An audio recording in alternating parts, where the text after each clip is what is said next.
Ne me parlez plus de civilisation occidentale, tout simplement parce que ça n'existe pas et que ça n'a jamais existé.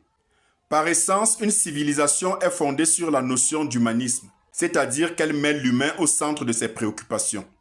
En dehors de l'humain et de la préservation de ses valeurs fondamentales, en conformité avec la nature et le divin, il n'y a pas de civilisation. De même, la famille qui constitue la première structure sociale d'observation, de transmission et donc de pérennisation d'une culture à travers le temps est indissociable de la notion de civilisation dans son acception traditionnelle, c'est-à-dire un père, une mère et des enfants. Or, ce que l'Occident s'emploie obstinément à faire, c'est justement de détruire l'idée traditionnelle de la famille, et par la même obstination de détruire l'humanité. La légitimation de l'exploitation à outrance de l'homme par l'homme a donné naissance au capitalisme sauvage, qui a conduit les Européens puis les Occidentaux à un conflit ouvert avec la nature et les règles de l'univers.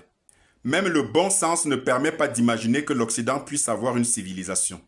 Quand est-ce qu'ils auraient créé cette civilisation alors qu'ils étaient des peuples nomades, tout au long des siècles de leur évolution en tant qu'humains, et alors qu'ils ont passé tout ce temps à se faire des guerres, à s'entretuer et à se manger entre eux?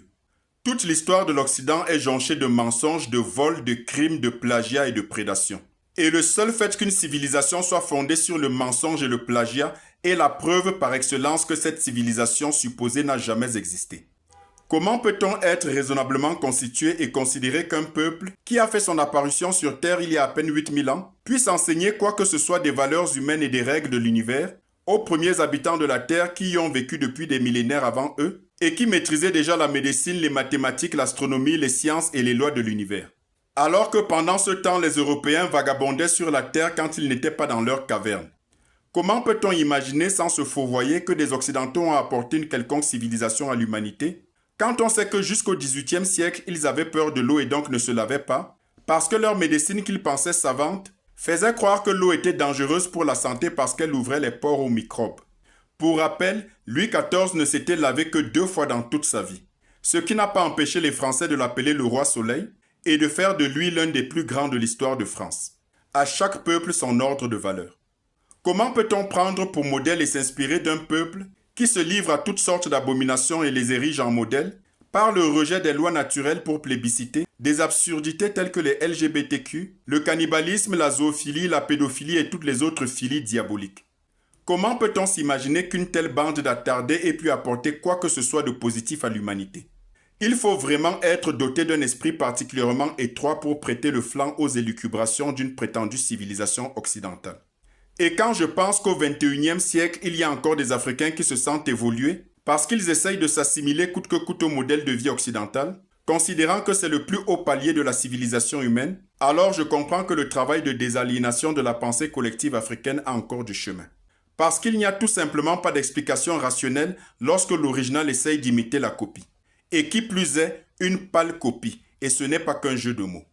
L'idée d'une supposée civilisation occidentale qu'on nous dit tantôt gréco-romaine, tantôt judéo-chrétienne, n'est qu'une gigantesque escroquerie, dans la mesure où sa dimension gréco-romaine fait référence d'une part aux connaissances scientifiques et philosophiques de la Grèce antique, qui sont pour l'essentiel tirées des connaissances de l'Égypte antique, soit par l'acquisition honnête de connaissances auprès des prêtres égyptiens, soit par le plagiat, fait le plus fréquent, et d'autre part de la Rome antique, qui, on le sait, a, à la suite des Grecs, tiré leur gloire du pillage de l'Afrique. Il s'agit, dans la même logique d'usurpation et d'imposture, d'une pâle copie de la spiritualité africaine qui déjà connaissait la notion de Dieu unique, avec un honteux copier-coller effectué par les Européens pour des concepts originellement africains, tels que la Trinité, le salut des âmes, le jugement dernier, ou encore la notion de sacrifice suprême pour le salut de l'humanité. À l'époque, lorsque les femmes africaines occupaient déjà des places prépondérantes dans nos sociétés, en Europe, les femmes n'avaient pas de place dans la société et étaient brûlées vives au moindre prétexte qu'elles pratiquaient de la sorcellerie. Et cela a eu cours en Europe et aux États-Unis jusqu'au XIXe siècle. Rappelons qu'en France, ce n'est qu'en 1945 que les femmes ont obtenu le droit de vote et en 1965 seulement qu'elles ont enfin obtenu le droit d'exercer une activité professionnelle rémunérée. Puisque jusqu'à cette date, en Europe et en France particulièrement, la femme était encore considérée comme étant mineure au même titre qu'un enfant. Et avec ça, on va nous expliquer que c'est l'Occident qui a appris aux Africains à respecter et à préserver les droits des femmes. C'est l'hôpital qui se moque de la charité. Il n'y a que des ignorants à la mentalité fébrile qui peuvent croire à de telles balivernes. Pourtant, tous les éléments historiques indiquent que les Africains sont issus d'une civilisation matrilinéaire et que le patriarcat en Afrique est un triste héritage de la colonisation. La soi-disant civilisation occidentale n'est en réalité qu'une barbarie qui a prospéré parce qu'elle a été imposée justement par la force et la violence. Et quand on pense que c'est cet Occident-là et toutes ces abominations qui nous dit avoir apporté la civilisation à l'Afrique et à l'humanité, il faut bien se rendre à l'évidence qu'il s'agit là de la pire des insultes à l'intelligence de toute l'humanité. L'Occident n'a jamais rien apporté de positif à l'humanité si ce n'est la désolation et le chaos. La seule attitude qui fasse sens, c'est de considérer que tout ce qui vient de l'Occident en tant que soi-disant valeur n'est que mensonge et imposture. La prétendue civilisation occidentale est donc un leurre, une vue de l'esprit, un fantasme.